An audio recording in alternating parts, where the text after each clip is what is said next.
Good morning here on Tuesday. I think it's the first Tuesday in this month of August. So welcome to all of you who have tuned in to join me and my co-host Stewart, who is going to show up in our studio very soon. And hopefully so far you're enjoying your great summer. And I know for some of you that have kids, that have little ones, so I hear, the start of school is right around the corner. So we all know what that means, right? We're back to the usual routines and so forth. So with all of that said, let me bring Stewart into the conversation today. Hello, Stewart. Hey, Bill, how are you? I'm good. Hey, before we start in our conversation about the usual like 2 to 3 topics, my first question to you is, I know recently you made you worked through a life event. You moved, right? Yeah, for sure. Okay. So would you care to guess, you can drop your answer. Would you care to guess on average how many times the typical family moves in their lifetime? Take a guess. I'm going to say it's about 3 times. Oh, okay. So hang on to that response, everyone, from Stewart. And later on, as we wrap up today's episode, we're gonna let this social friend of mine that I found on social media, a guy named Move Buddha. Let's hear from him what he has to say. All right. So let's now get to the business of our conversation. Stewart, given the activity that you see day in, day out, what is the market doing right now? Is it moving to more of a balanced market, or are there more sellers coming onto the market? Yeah, for sure. There's definitely more sellers coming on. It is gravitating towards a little more balanced of a market. The only dilemma going on right now is that sellers are a little overconfident. They're pricing their houses a little high. And so that's causing, in my opinion, a false outlook on market reports. So market reports are saying that property values dropped, but that market report is based on listing price versus selling price. Okay. And so, yeah, listing prices versus selling prices, the market is declining because people aren't paying full price in some cases, or overpaying, like in the past. Yeah. So that's causing that theory of a drop in value, but it's not really a drop in value. It's really pretty much where it was supposed to be, and that's what's happening. The market's regulating itself, luckily, because of the interest rates, I believe. Yeah. And you and I both know this for a fact. Every real estate property, every home sells at the right price. And, there are times where a seller, like you said, it's overconfident or misguided or another reason. And that is they don't listen to you as the professional. And their thinking is, oh, I want to price it at Y, when you know that, hey, if you price it at X, we'll get you done in like 30 days or less, right? So what you're kind of saying is, for those overly confident sellers that choose not to listen to your great advice, that have their own motivating reasons, that's why sometimes the data is showing the way it is, right? Yep. Okay. Yeah. We have a relationship where they have been on the market. Get this, Stewart. They've been on the market for 80 days now. That's a quick count. It's a property in the Tony suburb of Winnetka, North Shore suburb, right? They've gotten a lot of looks. So for you as a broker professional, you know this, a lot of looks, a lot of activity, that's good. But guess what? You know this already, the next part. No one has written an offer. So that tells you already what we just talked about. The price. Yeah. Right. Yeah. The price is too high.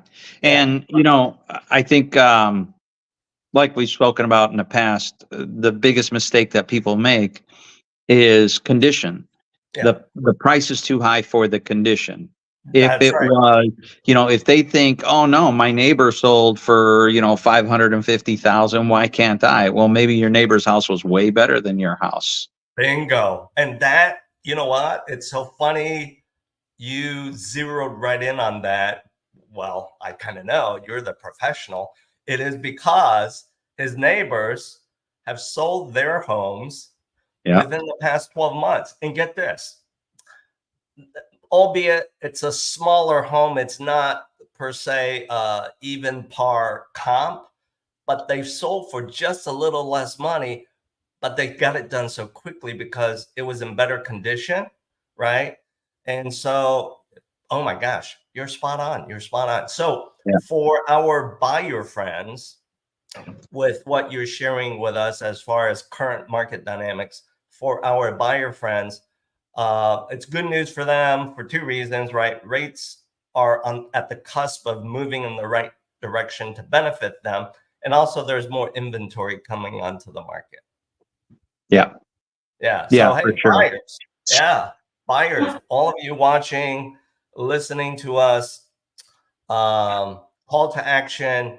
If all of a sudden these things are aligning to benefit you, and you're thinking, oh my gosh, I don't know Stewart, I kind of know Bill, or flip it the other way, we'll make it toward the end of today's episode as to how easy it is to get both of us in a conversation with you. Let's now move the conversation, Stewart, to what I call the next event that's happening on your side of the business, which is the buyer agency agreement, the necessity for that. How have you already adapted to making sure that your buyers don't hesitate and they actually embrace the fact that, hey, for you to benefit from my help, Mr. and Mrs. Buyer, here's what we need to do. How are you doing that today? So, I've been doing buyer agency for a couple of years now. But unlike what the law is requiring, I haven't had them do buyer agency right at the very beginning. Now with the new laws coming out, they're talking about if you show people, you have to do some type of agency right at the get-go. So my plan is to meet with people, show them a property, but tell them that I am literally a non-agent at that point. Okay. And basically making it a disclosure of non-agency. Okay. With that in mind, then I would say, hey, now at this point moving forward, you've met me, you know me, you've looked me up, obviously, I'm a real person, I have experience, we need to go to the next level if you want me to continue to show you homes and get an agreement with me that you're going to continue to work with me. That's fair. Yeah. That's really fair. I think it's kind of like, hey, Mr. and Mrs. Buyer, we've gone on a first date. Right. The first date's gone well. We like each other. You get my vibe. Now, for that second date, we got to get real with each other. I like that. Right. Yeah, exactly. And it's and this is the big scare with a lot of agents and even people that are following the law, or the lawsuit, I should say. They're very concerned that you're trying to sign a contract or sign an agreement with someone you haven't even met. Yeah, you have no idea what they look like. You have no idea what they sound like. You have no idea what kind of professionalism they have. Nothing. You know nothing about them, and you're going to be expected to sign. It makes no sense, right? Yeah. So my plan is to just have them sign, hey, I'm here to help you. Just see this house and know that I cannot give you advice. Yeah. I cannot tell you what's good or bad. Right. I'm basically here just to show you the house And then from there, if you want, you like me, we've talked, we've met, you want to go get coffee, however you want to do it, we certainly can go to the next level in order to move forward. Yeah, I think that's spot on. That's fair. And it's a great best practice. So for all of you who are buyers who are wondering, hey, I've kind of heard the tip of the iceberg about what's going to change, and you don't have a trusted broker professional that eventually you will need to commit to for that second date, for the third date, for the ultimate, which is you need a professional help you write that effective offer. Like I said, toward the end of today's episode, we're going to make it really easy for you to get in touch with Stewart. So, Stewart, back to the question I asked you at the start. Your answer to the question about how many times does the typical household move? I'm going to answer that for you as well, audience members. Let me do a quick count. I have moved a total in my lifetime 8 times. So now that Stewart and I have shared, in my thought process, Bill, just to make a claim, my thought process is purchasing. Making a move, yes. Purchasing, right? Rentals to me don't count. Everybody rents, your first apartment, your second place, your third place, and then you buy. So to me, renting doesn't count. That's true. Okay. All right. Fair enough. So for me, let me dial that number back. It wouldn't be 8. It's probably like 5. How's that? All right. That's good. Now, yes. Yeah, it's common, right? Now, now that we shared with our audience members our own personal experience, let me invite into today's live stream episode my social media friend, a guy named 𝙍𝙚𝙖𝙡. So let's let him drop and share how many times does the typical household move. And also, Stewart, you're gonna laugh because I know you recently moved. Some tips about how to move, because guess what, everyone, moving is hard. So let's listen to 𝙍𝙍𝙖𝙡. It's hard. Here we go. 𝙍𝙍𝙖𝙡, let's bring you into the conversation. The average American moves 11.7 times in their lifetime. Some of those are in your childhood. Some of those are when you're so young, your entire belongings fit in a couple of suitcases. Some of those are when you're just moving across town. Some of those are before you have children, and some are before you own a home, etc., etc., etc. The point is that moving being one of the biggest possible changes you can make in your life, many people are unprepared for what's to come. The good news, we help hundreds of thousands of people move annually. And because of that, I know some of the most common mistakes that people make. This video is about learning other people's moving lessons without the scars. The first mistake is not vetting moving companies enough. Knowing what I know about the moving industry, it boggles my mind to think that many people think all the movers are the same, and you might as well just book the first one you come across. While most moving companies might do a fine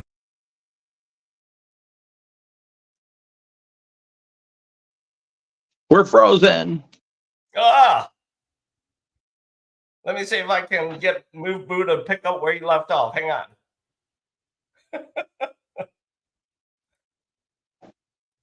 There are some movers who have perfected the science of getting in front of unsuspecting customers for this very reason. Many times, these companies offer great prices and hope that you keep questions down to a minimum, which is why another huge moving mistake is simply going with the lowest estimate that you find. It's a red flag for sure. We have a whole video of moving scams that you can check out, but I'll go over what you need to make sure you do to vet these movers. Get referrals from friends, family, and coworkers. Remember though, a local mover may be great, but if you're moving out of state, you really want to hire a mover that specializes in interstate moves. Check their name on the Better Business Bureau website. Make sure their US DOT number matches the displayed number on their moving trucks. Check on their license, insurance, and other data on the FMCSA website, which I'll link to, and check if they have a physical address. If you can't visit in person, try searching their address into Google Maps and use the street view to see if it looks like a real company operates there. Look at the reviews. Reputable movers may have some negative reviews, but you can usually trust a company that has at least a number of positive reviews, especially if you can confirm that they've been in business for a few years now. now. If you don't know where to start, I've linked our top picks of reputable interstate moving companies. If you're moving locally, I've also included a link to our page where you can search for your city and see what the best movers in your area are. The second mistake is not comparing apples to apples. For those who have never moved, comparing moving estimates from different companies can be mind-numbing. Estimates are full of numbers, industry jargon, and legal terms, and most of them are formatted differently. After you've gotten your estimates, take a few days, yes, days, to compare them carefully and resist the urge to focus solely on the big numbers at the bottom of the page. Remember, estimates may include different items and services, each of which should be distinguishable from one another. If you don't understand something or aren't sure whether everything you've asked for has been included, make notes and ask questions until you get a satisfactory answer. Another huge mistake is waiting too long to book your movers. This is especially an issue if you're moving during peak season, which is between late May and early September. Movers book out, rental places run out of trucks, and moving containers sell out. If a company has one slot available to a date with high demand, you'll pay extra for that. If all reputable movers are booked, you may have to settle for a scammy mover that will charge way too much for a C-level crew and experience. So book early. And as an extra pro tip, if you can move in the fall or winter, rates are usually cheaper, and you may be able to be offered things like a free month of storage or complimentary used boxes. The next mistake is not being organized. Local moves require a few weeks of planning, but if you're moving out of state, there are a ton of things to do. We have a video that guides you through an out-of-state move that can help you build out your to-do list, but in essence, get as much done as early as possible. In this case, procrastination can mean unnecessary stress and mistakes on the day that you're supposed to transfer all of your belongings from inside your house to inside a new home. I recommend setting a reminder for 30 minutes every few days to pack away some of your items. You'll be grateful you did. You should definitely check out our moving out of state guide, but real quick, some of the things you should add to your to-do list. Notify banks and insurers about your move. Get your kids enrolled in their new school, schedule utility services at both homes, and book your movers. The next mistake we see a lot of people do is not considering all of their options. Okay, so it goes without saying that hiring reputable movers is going to save you a lot of stress because you're hiring professionals to move heavy furniture up and down stairs and skillfully load it into a truck, save space, and avoid damage. They'll also have a professional driver take your items and assign you a personal point of contact. The downside is that movers are the most expensive option for your move. So what do people do? Many times they'll book a mover that advertises the lowest prices. I go over exactly why it's a terrible idea to pick a mover on price alone in the moving scams video, but essentially, if the moving company has little to no reputation and quotes you a price that's too good to be true, there's a chance you'll be paying a lot more than originally quoted at the end of your move. The other option that people will gravitate to is renting a truck like a U-Haul. This option is totally fine if you have the manpower and are moving a short distance. But if you're moving more than, say, 100 miles, the cons start to outweigh the pros. So what options do I recommend? First, find out what your move should cost by using our movie cost calculator that's linked in the description. All you have to do is enter your origin, destination, move dates, and size, and you'll be given an instant ballpark figure for what your move should cost. You'll see options including professional movers and truck rentals, which I've just mentioned, but also moving containers and freight trailers. You'll notice that these are a bit cheaper than a professional mover. If an interstate moving company is out of budget, I would consider a moving container or freight trailer instead. These are sort of a hybrid option, where you still have to do the packing and loading yourself, just not the driving, since the company will pick up your container and take it to your destination. By understanding your options, you can avoid making the mistakes of either overpaying or overcommitting to unnecessary hard labor with the wrong moving method. The consequences of moving mistakes that you want to avoid are stress and regret. I already mentioned the importance of being organized, but even if you perfectly planned everything out, you may still not give yourself enough time. When you're budgeting your time for how long you think it should take to move out, double that time. And to move in, add 50% to that time. I'm serious. As much as we tell this to people, it feels almost unavoidable. So many people don't realize how long a move will actually take, especially if you're packing and loading things yourself. Running out of time or energy can lead to being a little less careful with your belongings, which of course can lead to damage. Don't be a hero. Give yourself more time than you think, get as much help as possible, and consider hiring professional movers or packers. Another mistake is not downsizing. We all get attached to things, but the sad truth is that many of them do little more than take up space without adding any value to our lives, and moving them is a huge waste of time and money. Luckily, there's downsizing. In short, it's all about unburdening yourself, helping those less less fortunate and reducing move time and move costs. It's simply a no-brainer. Another mistake that people make is choosing the wrong insurance. Interstate movers are required to offer both released value insurance or valuation and full value replacement coverage to their customers. Though released value protection is free, you'll only be reimbursed 60 cents per pound per article in the event of loss or damage, which occurs on roughly 1 in 5 moves. Full value replacement coverage is more comprehensive, but it's also more expensive, and it may not cover everything you think it should. So read the fine print carefully. I've linked a more detailed analysis on moving insurance in the description, but here are a few important things to know. Valuation is different on local and interstate moves. Your homeowners or rentals policy may cover your move. You may be able to purchase coverage through a third-party insurance provider, and once your move has started, you can't change your policy. The next mistake that I really wanted to mention is not taking necessaries and irreplaceables with you. Imagine this: you've just spent 12 hours in the blistering July sun moving from one house to another. It's late and your family are dirty, worn out, and hungry. You decide to shower, change into clean clothes, order a pizza, and worry about unpacking and getting settled tomorrow. But you forgot to pack an essentials bag, and now you don't have clean clothes, fresh towels, soap, toothbrushes, pillows, or clean sheets, medications, pet food, etc. This isn't a complete list, but you get an idea. In addition to the essentials listed above, it's always a good idea to take irreplaceable items, important documents, jewelry, and valuable collections with you. As you see on this list, lots can go wrong, but that doesn't mean that things will go wrong. If you're organized, things can go well. And the most important thing is to put your move in the hands of people who have the experience and care to provide a quality service. For our top picks of best moving companies, check out our list linked in the description.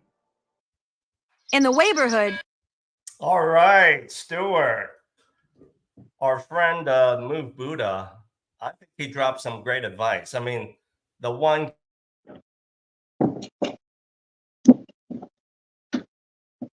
Bill?